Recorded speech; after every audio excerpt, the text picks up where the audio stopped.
Great. Great. Waiting. Here we go.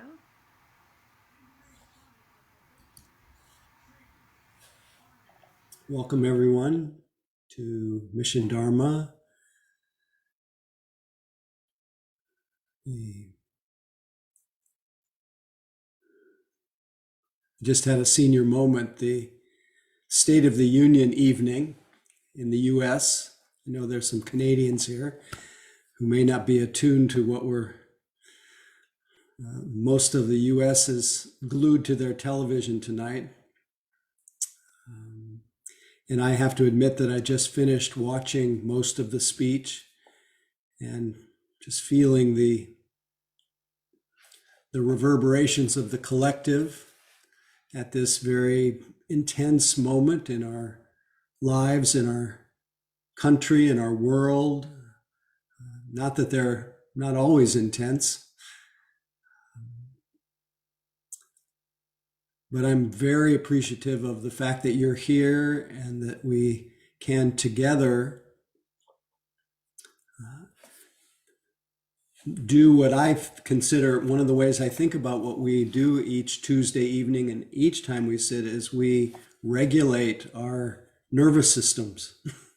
We calm our hearts, we calm our minds, we create the inner conditions or recover the inner conditions that lead us to be able to feel balanced and what we call equanimous, a sense of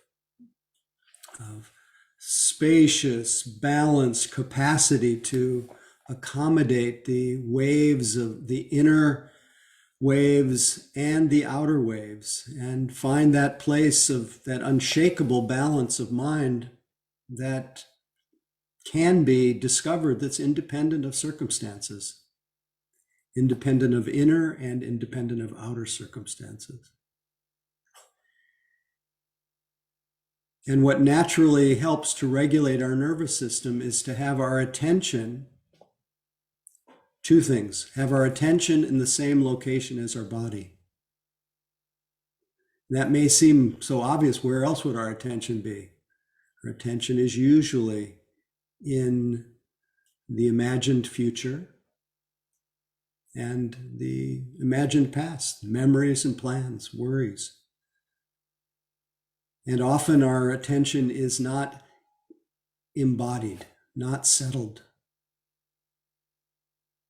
because our present experience, especially if we have the habit of being disembodied, our physical experience becomes tense. Our body starts to tense when we don't attend to it carefully. Notice, even just for a moment, when you sustain your attention being in your body. It does not take so long for the body to begin to soften, to relax, to open.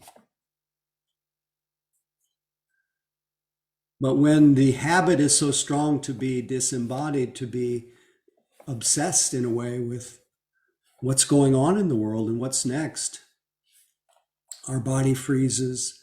And if it goes unattended, it gets tighter and tighter, and then less inviting, less inviting. So we practice partly to regulate our nervous system, but also to make our body, this extraordinary temple, you might say, to make it more inviting, to make it more accommodating,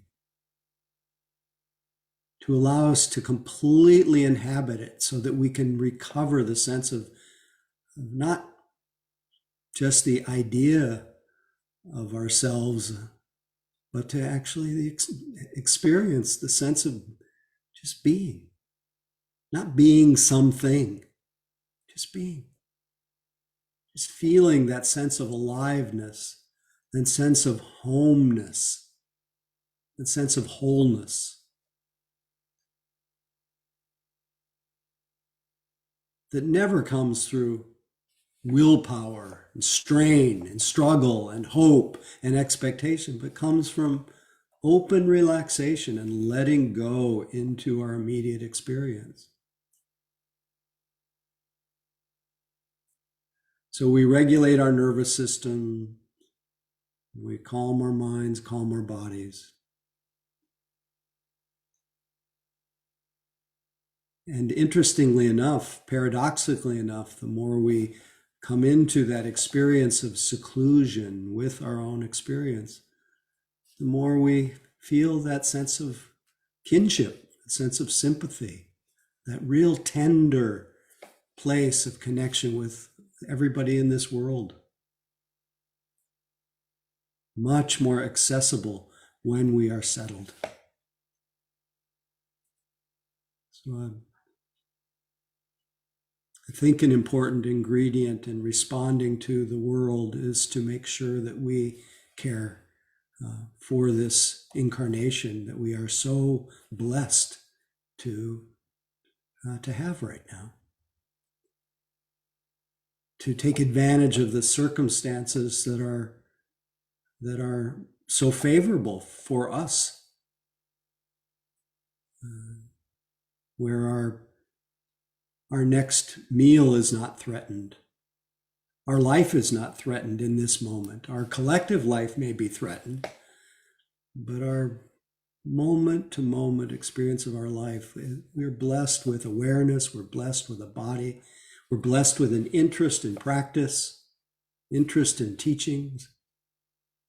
So we have so many wholesome forces supporting us. So let's just celebrate that with our practice and then dedicate our own settledness, our own peace and ease and balance, dedicate it to being an environment of support and blessing for, first and foremost, the people who have to live around us every day.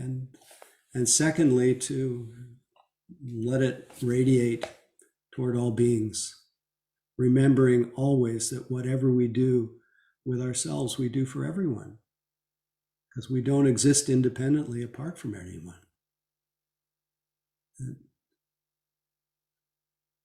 Our practice helps us melt that illusion of separateness. So let's just sit.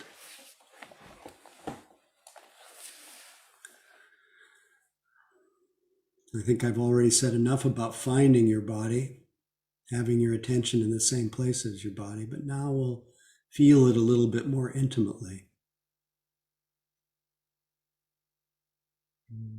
More grossly, we say, notice your tush on the cush. But we come so close to that experience that the idea of tush and kush melts away, and we feel sensation, pressure, tingling, heaviness. We feel that so intimately that then we naturally expand and start to feel the whole body, not so much as an idea or an image, but as a felt experience of aliveness, of pulsing, of vibration, a more elemental experience.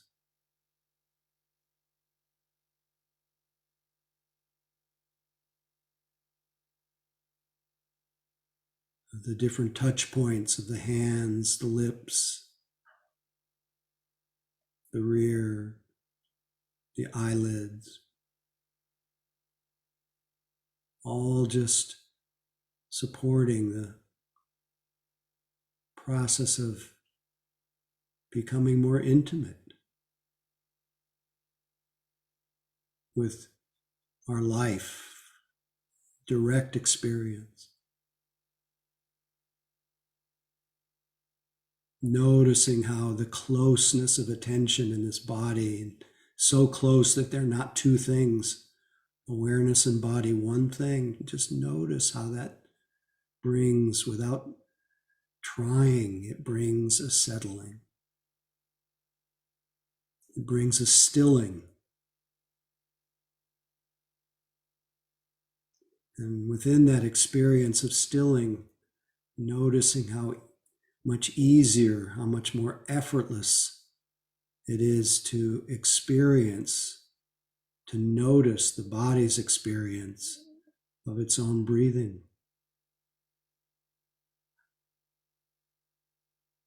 We further increase the sense of intimacy by connecting with and sustaining our attention to the duration of the in-breath from beginning, middle to the end, to the out-breath through its duration. We succeed with each in-breath in emptying our mind of our usual preoccupations. We succeed with our out-breath at emptying our mind of past and future. And in this emptying, we then can experience the fullness of our experience here and now, full of life right where it touches us.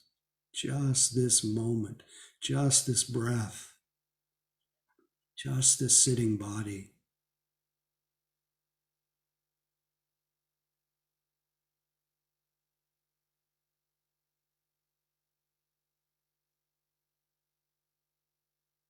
We sustain this connection, attention and body, this sinking together. We sustain this as long as we can, expanding to include the other experiences of our senses, as sounds, a whole range of sensations in the sitting body, even the way moods move through the body, even the appearance of thoughts and images, everything included in this continuity of awareness. So we stay undistracted, available to the flow of attention, the flow of sense experience.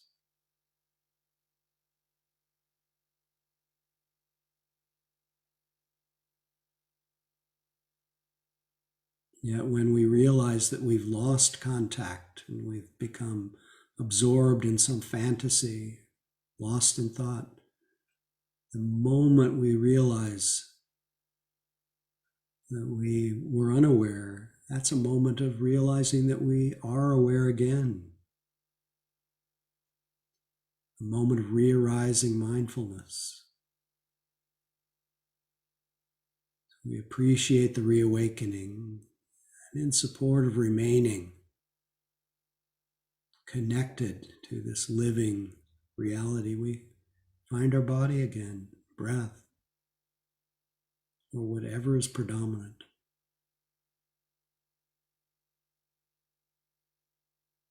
Remembering that we're not going anywhere. We're continuing moment by moment to settle back into the moment. To let our attention be open and receptive like the sky.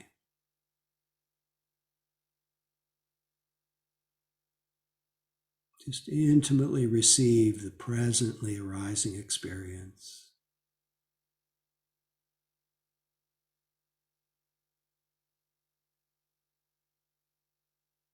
Just being aware.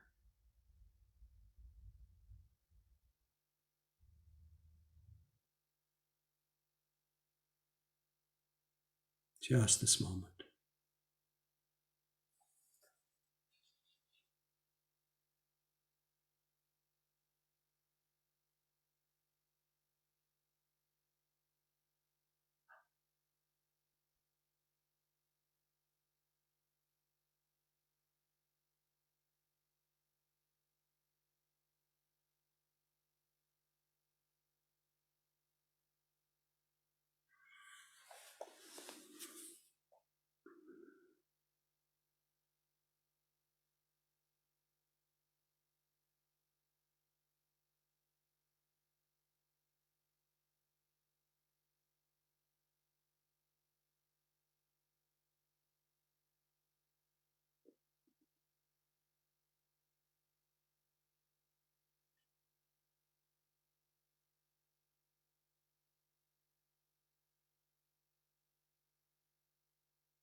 No matter how many times you realize you've been absorbed in fantasy or thought, don't turn it into a measurement, a judgment, an ego thing, a story. It doesn't matter.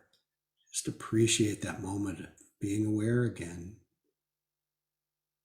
Let the quietness of attention, that simple knowing of the sitting body, breath, whatever is predominant, let that be enough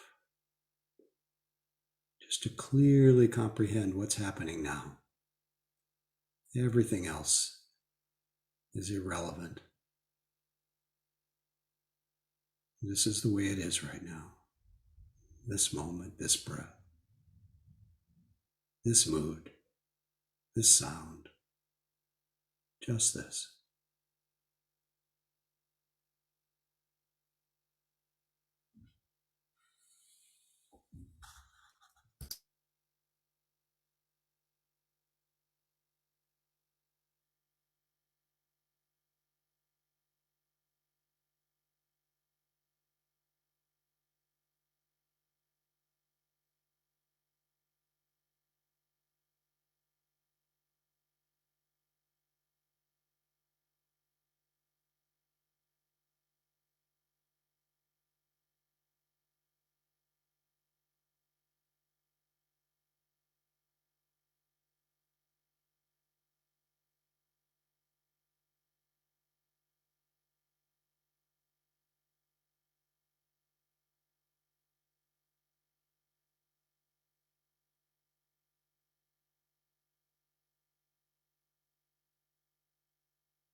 A nice opening my eyes to and seeing all your faces.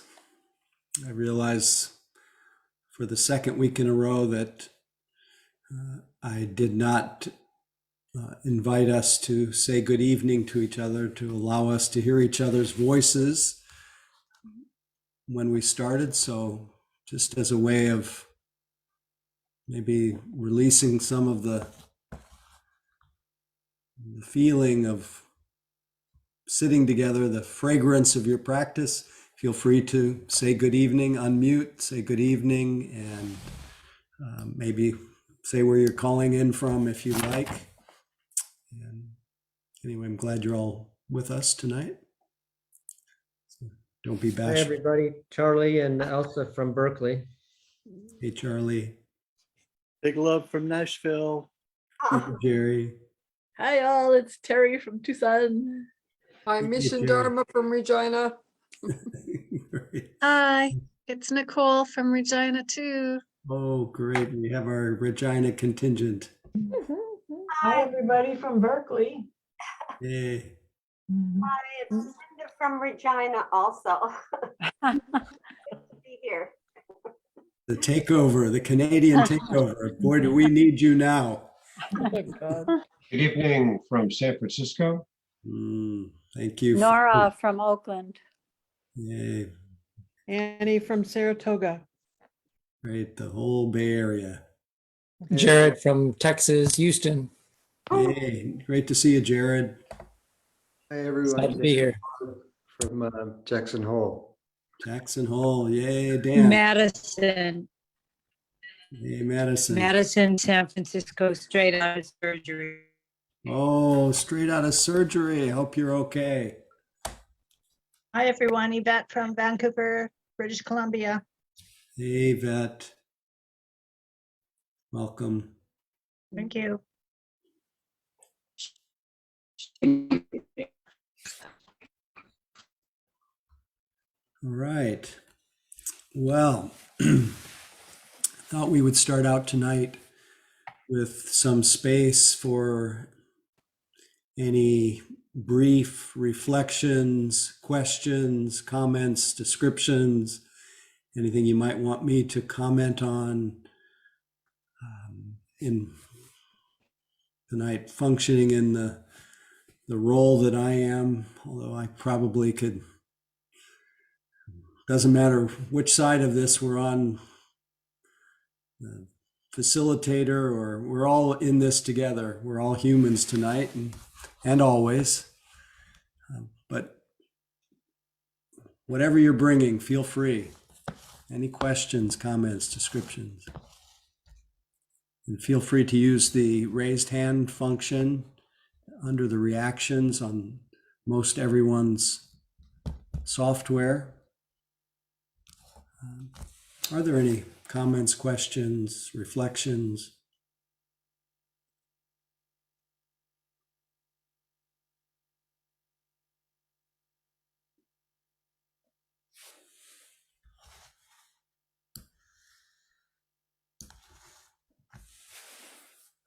Misha,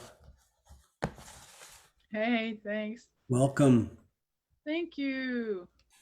I'm usually pretty good at breaking the ice if nobody else goes. You sure are. uh, Something I've noticed today and yesterday during informal practice throughout the day, and it came into meditation tonight, is this noticing how I notice that my being is saying, no, stop, take a break. I need a break. And I'm like, okay, I hear you. I'm just going to do this thing. And then 2 hours later, it's like, I really need a break. I really need a break. And I'm like, okay, I hear you. And I mean, I understand that it takes a while for the conditioning to get reconditioned. The piece I'm wondering about is the whole thing of that as awareness of the patterns increases, isn't part of how practice evolves is really getting in touch with the dissatisfactory element of it's like, wow, I see this pattern. I really don't enjoy this. I don't like where this is going. It doesn't feel good. It doesn't feel good during. It doesn't feel good afterwards. That kind of thing.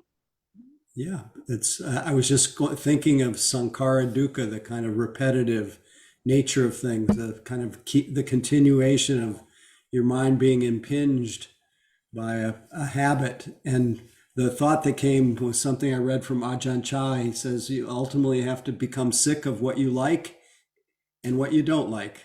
It's sick of what you like and what you don't like. So just. But I think just to recognize once one recognizes something as dukkha, as something that's causing stress, then there's a much more natural. It's not an egoic thing, but there's a natural relinquishing, a natural letting go.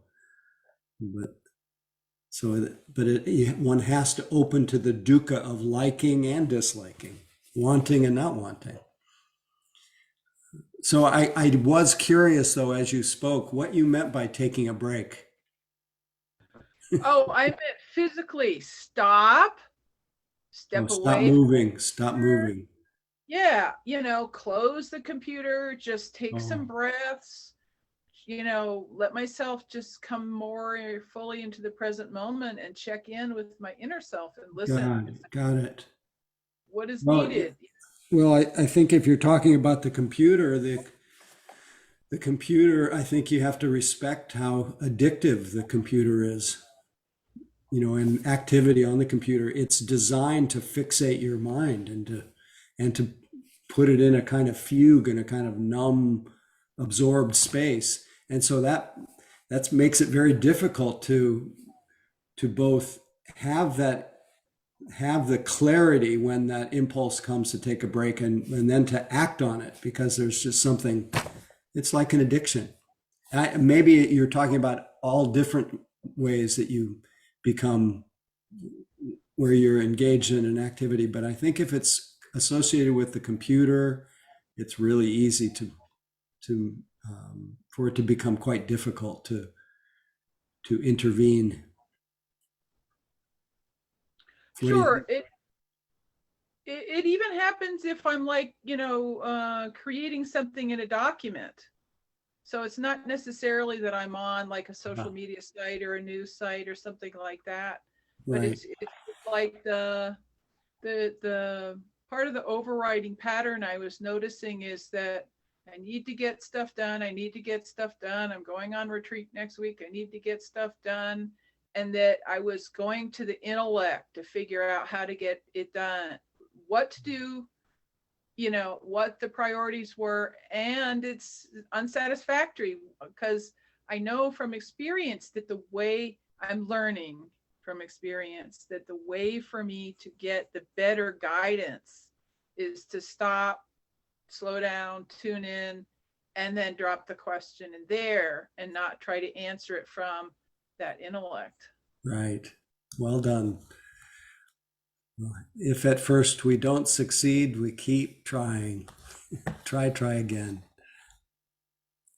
I'm sure you speak for a lot of us that are driven by this. I think is a real systemic desire to get things done and the sense of urgency and all of that, that's really part of a cultural pattern as much as it is individual. So you're not alone. You're expressing something that all of us need to listen to. I can relate to it, at least. Anybody else? Thank you, Misha.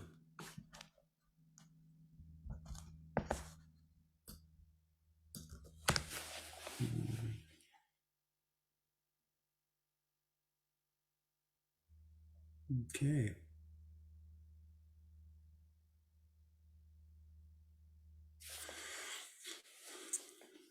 Anybody have, I'm curious, anybody have Ukraine on your mind? I'm sorry, I'm laughing. The world is turned upside down right now. Our external world. Any of you have the scourge of systemic racism on your mind? Thank you, Noemi. Hi.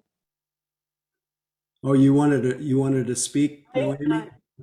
Yes, Please. I wanted to speak what you just said about Ukraine. And I know it's a big deal, but people forget there is war every moment of every day of every month. I was just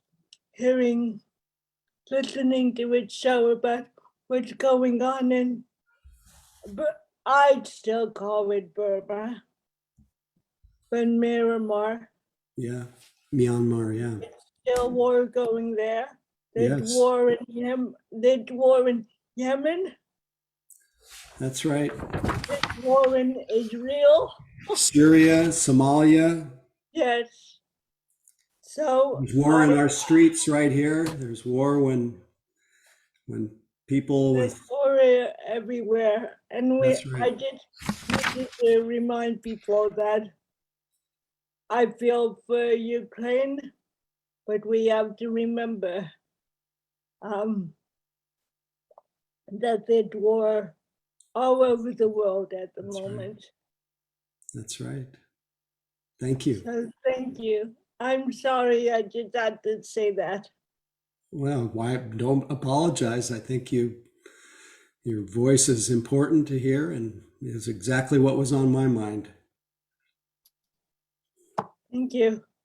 No, I think you were there on Saturday for the half day when I talked about how I was aware of my Eurocentrism, Yeah.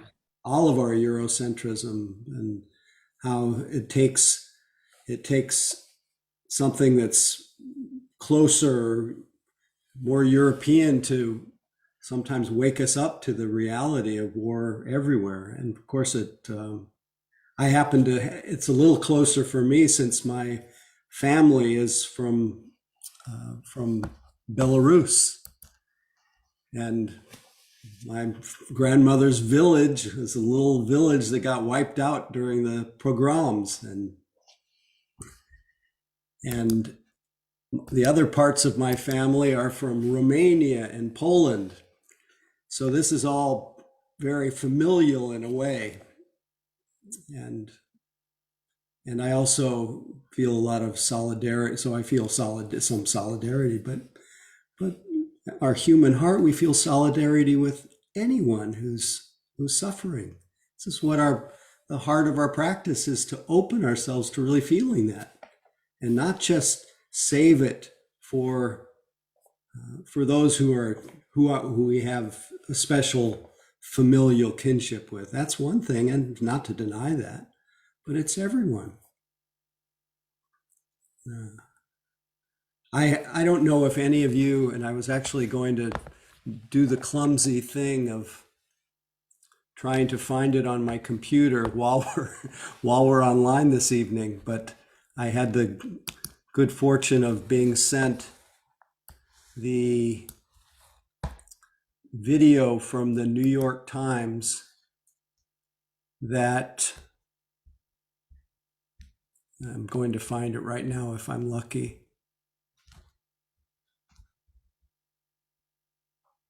Yes, I just found it, and I'll try to share it. It was from the New York Times, marking the 10th anniversary of Trayvon Martin's murder. Another domain that, especially in our shroud of Eurocentrism, of being fortunate, what it's like for people every day in our culture who are of brown and black skin. And it's really easy to not pay attention, to not notice, just in the same way not to notice all these different wars in the world, in a really intimate way every day. So I'm going to try to find this.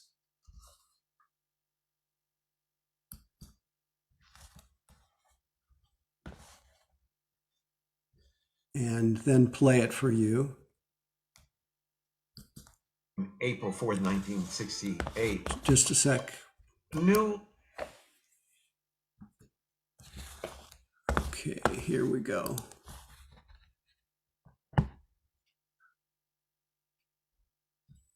This is close to home.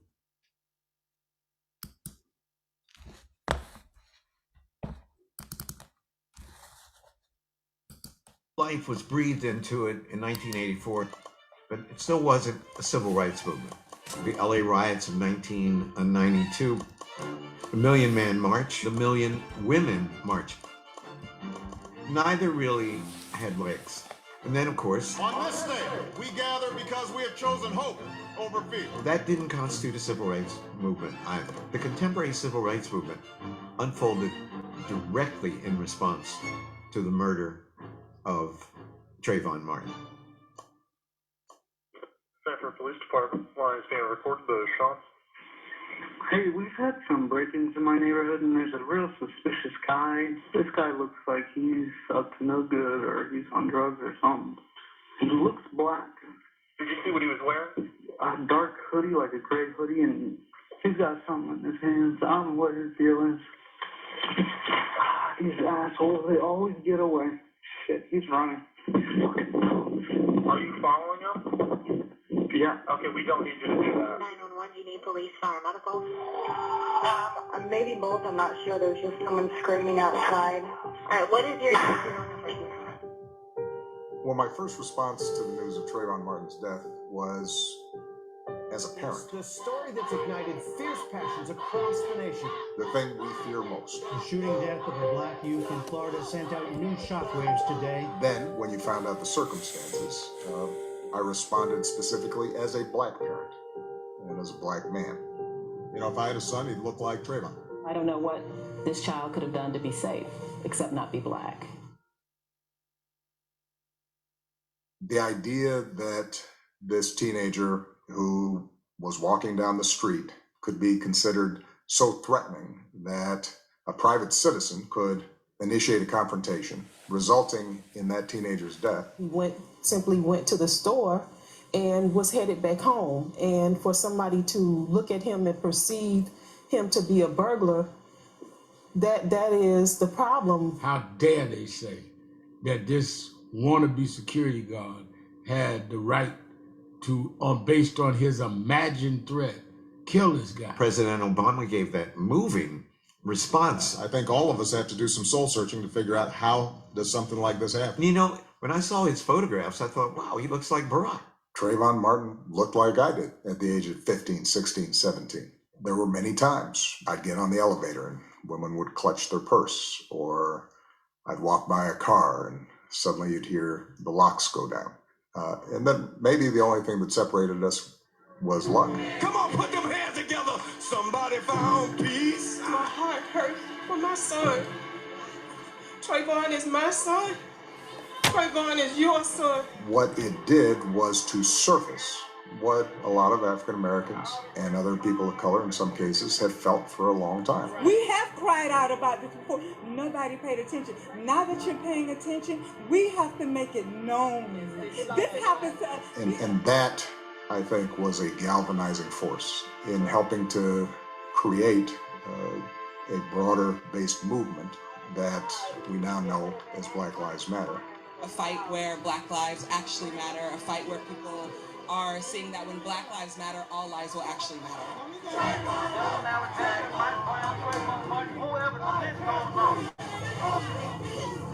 We've been stigmatized for 400 years. One of the most important things maybe that came out of this tragedy was the activation of an entire new generation of civil rights leaders.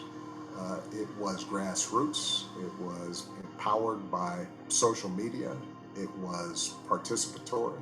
You had young, you had old, you had traditional, you had churches. Trayvon broke through the culture of bringing a movement back. All of a sudden, LeBron James went from being apolitical to making firm, bold political statements. And then Beyonce just wowed the world with her commitment. Members of the jury, have you reached a verdict? We, the jury, find George Zimmerman not guilty. And the 6 women of the jury say George Zimmerman was acting in self-defense when I think it was a fair trial. Of 6 white women was going to be favorable to the case. When that verdict came in, that verdict said to me, y'all have changed the leaders of the system, but you haven't changed the system. I keep thinking, this is the last time. No more murders. It just tears you apart. At that point, not only was I frustrated, as many people were, but despite holding the highest office of the land, the question was, all right, what can I do with this? A young woman named Danielle Gray, a young African-American lawyer, in the midst of a meeting, went off and just jotted down a bunch of ideas, put at the head of the list something that we call My Brother's Keeper, an initiative to ensure that all young people, but with a particular focus on young men of color, have a chance to go as far as their dreams will take them. Hopefully, the legacy of this tragedy is not just outrage, but something constructive. And that doesn't fill the hole that Trayvon's parents feel. But hopefully it's viewed by them as a testament to the fact that we care and that what happened was unacceptable and that this country can do better. My hope is that we look back on what happened with Trayvon and are able to say that that was the start of America looking inward and in fits and starts coming to terms with what has always been our original sin.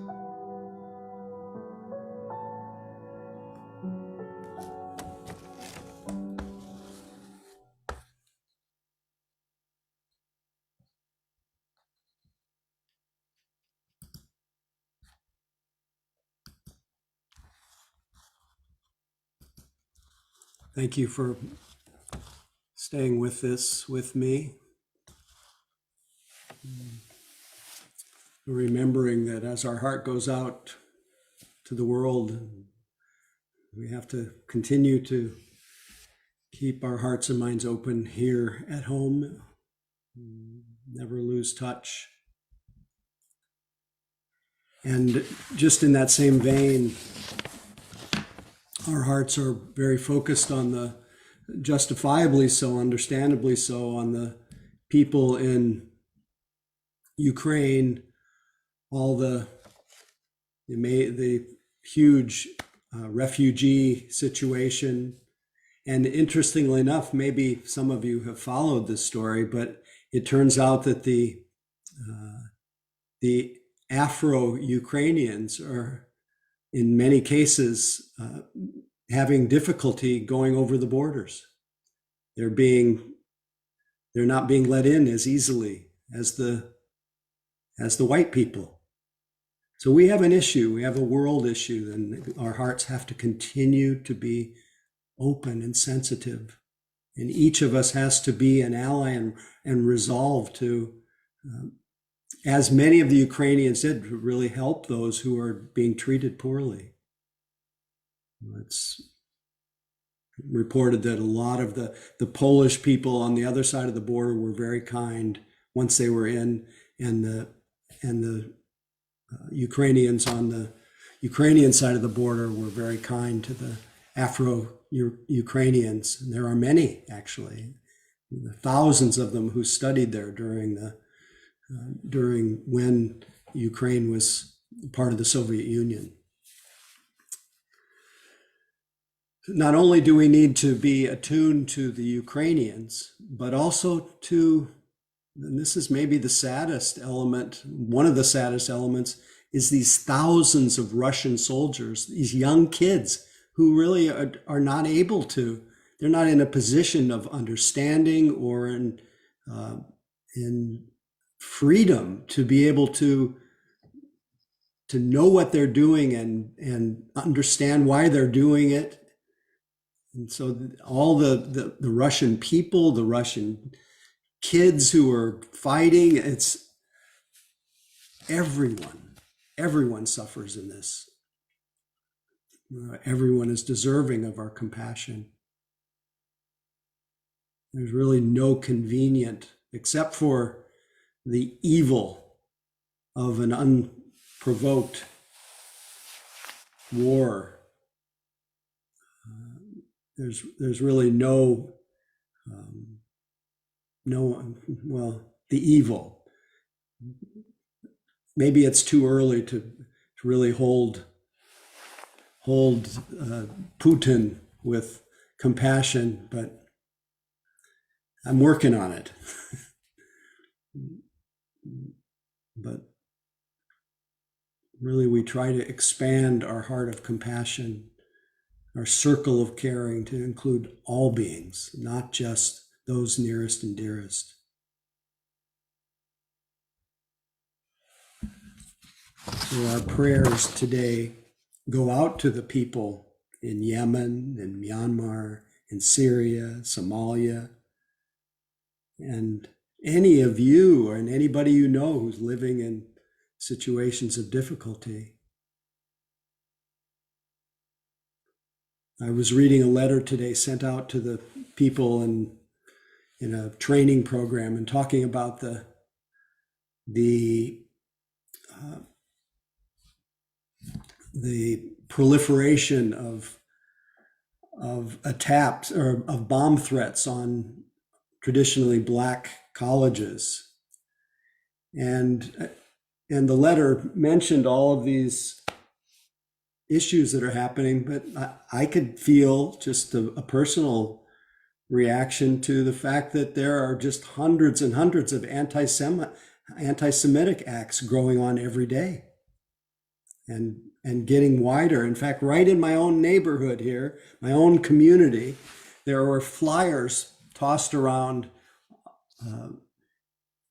and it's creepy when it's in your own community.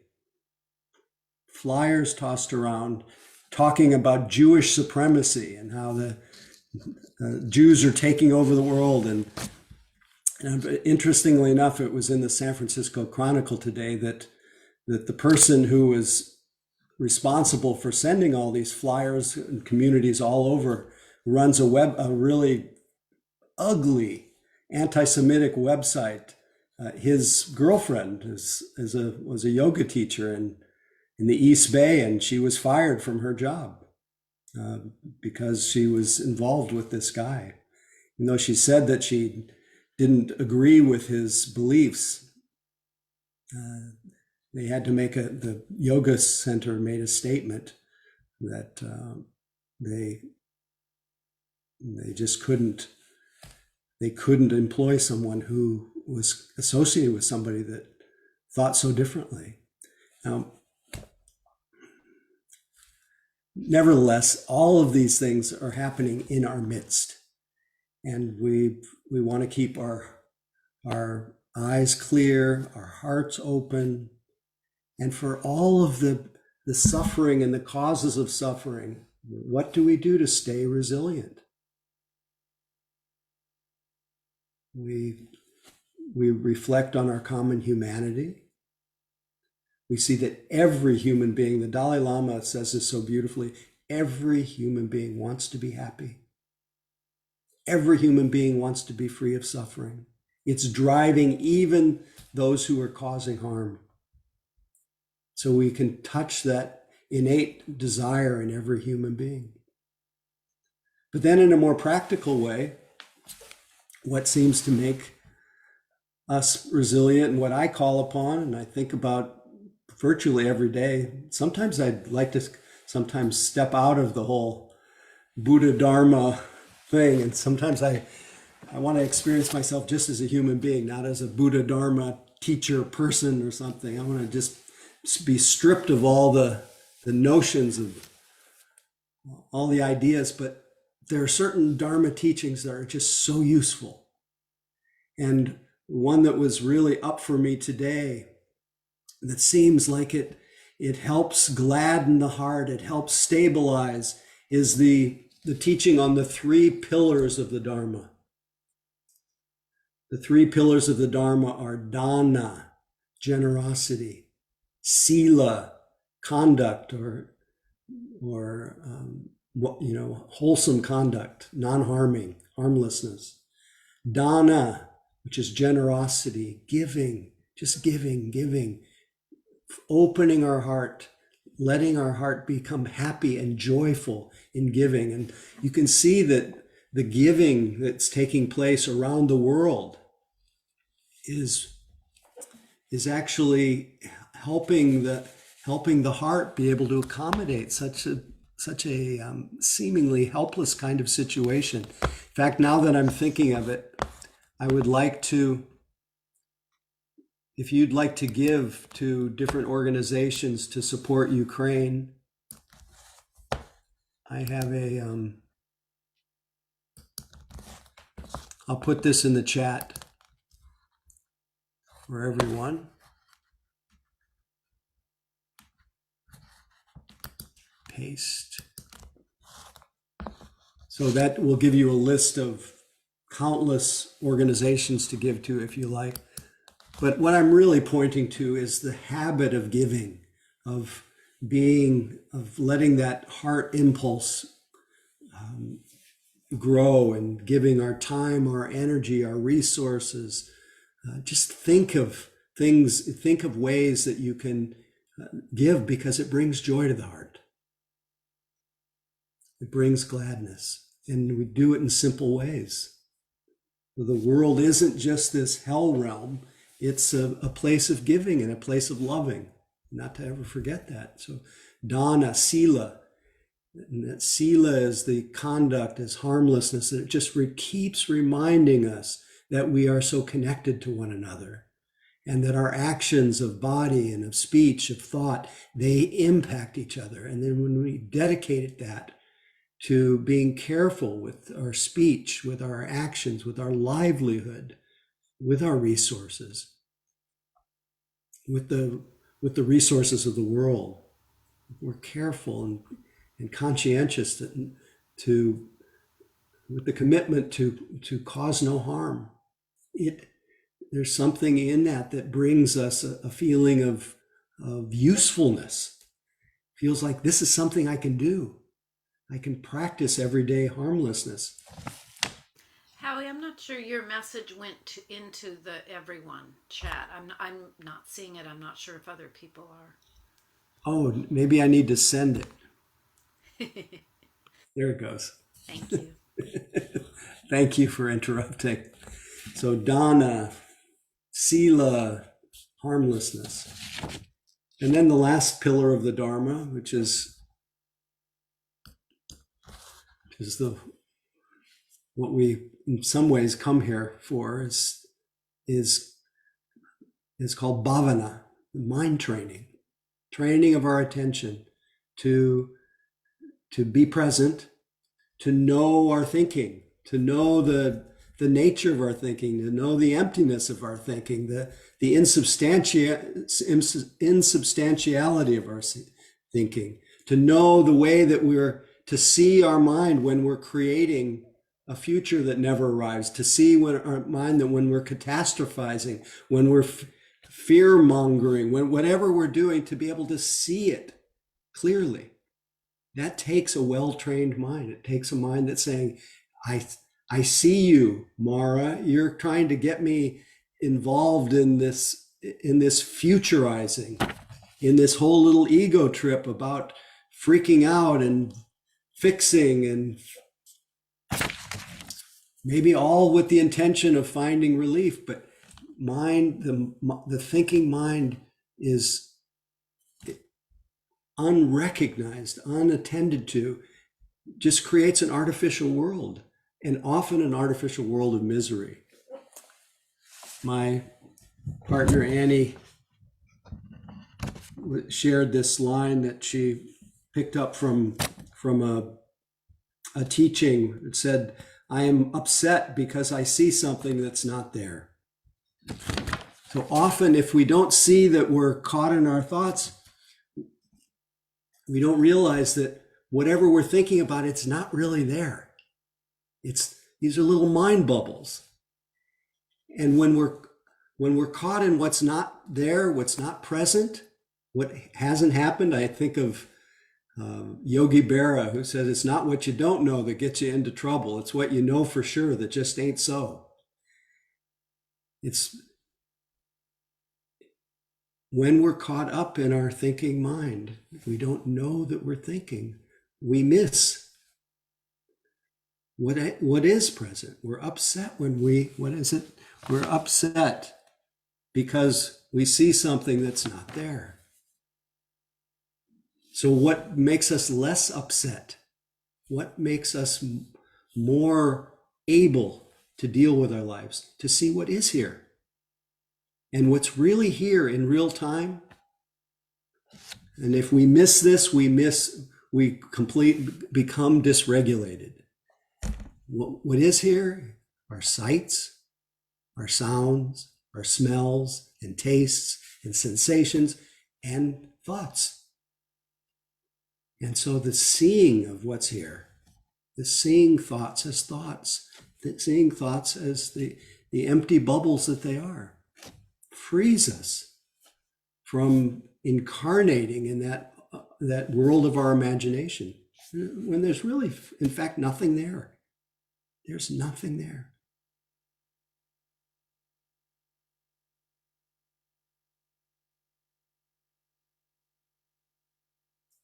So sila, samadhi, panya, dana, sila, bhavana. That's another list. I'll do that next week or the next time. But dana, gladdening the heart through giving, joy, creating joy for yourself, joy for others. Creating safety for others, for yourself through non-harming, giving yourself the what's sometimes described as the bliss of blamelessness. It comes from considering really carefully every day how we speak, what we say, what we do, what we think.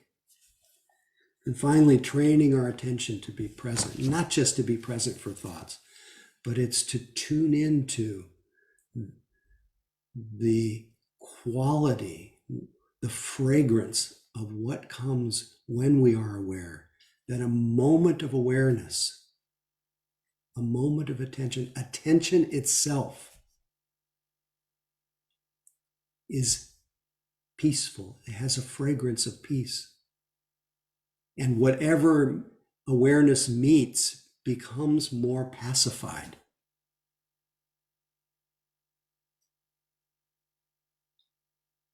But notice the moments when you are aware.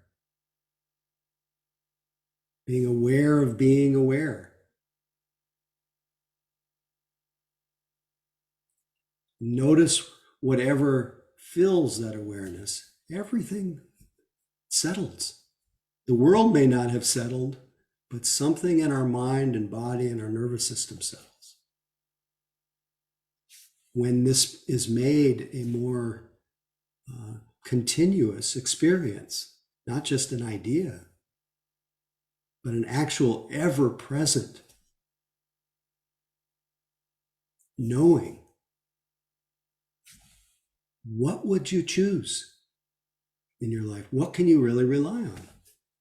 What really brings peace other than the very nature of your own mind? I don't mean the nature of your thinking mind. The nature of your thinking mind is just thoughts. And they're really not separate from the quietness of awareness. But when you make the shift from being just carried along by thinking to knowing, knowing, awareness. And you don't have to think of it, I'm being aware, or I'm aware, just awareness, just knowing. That kind of empty knowing is quiet. And it's portable. And it's you. It's nature. So it's just remembering. So dana, sila, bhavana. So practice every day, all day. Careful with your actions and think of giving. So thanks for coming. Thanks for listening. And Catherine, you want to say anything before we shift gears, before we say goodnight to each other? Oh, I just want to thank you for sharing that video and for sharing everything, and thank everyone. And I hope you will offer your dana to some organization that benefits people who are suffering. And I've also put in the chat how to offer dana to Mission Dharma, because our practice is also a way that we can continue to alleviate our own suffering and those of people around us. So thank you. Thank you, Catherine. Thanks for co-hosting. And thank you for all your practice. I'd like to end with a poem and then we'll say goodnight to each other. This was from the same letter, talking about all the kinds of suffering in this world. This is from John O'Donohue, and it's entitled For Peace. And I think it's very relevant to right now. As the fever of day calms toward twilight, may all that is strained in us come to ease. We pray for all who suffered violence today. May an unexpected serenity surprise them. For those who risk their lives each day for peace, may their hearts glimpse providence at the heart of history. That those who make riches from violence and war might hear in their dreams the cries of the lost. That we might see through our fear of each other a new vision to heal our fatal attraction to aggression. That those who enjoy the privilege of peace might not forget their tormented brothers and sisters. That wolf might lie down with the lamb. That our swords be beaten into plowshares, and no hurt or harm be done anywhere along this holy mountain.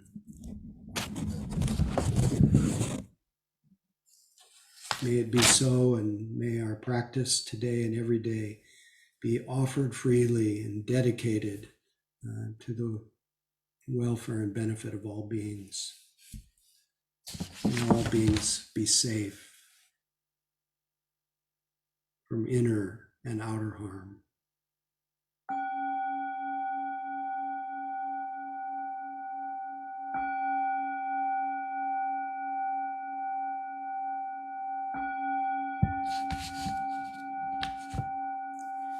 Anyway, thanks for staying with the evening. Please feel free to say goodnight to each other. Thanks for coming. Thank you, everybody. Good night. Good night.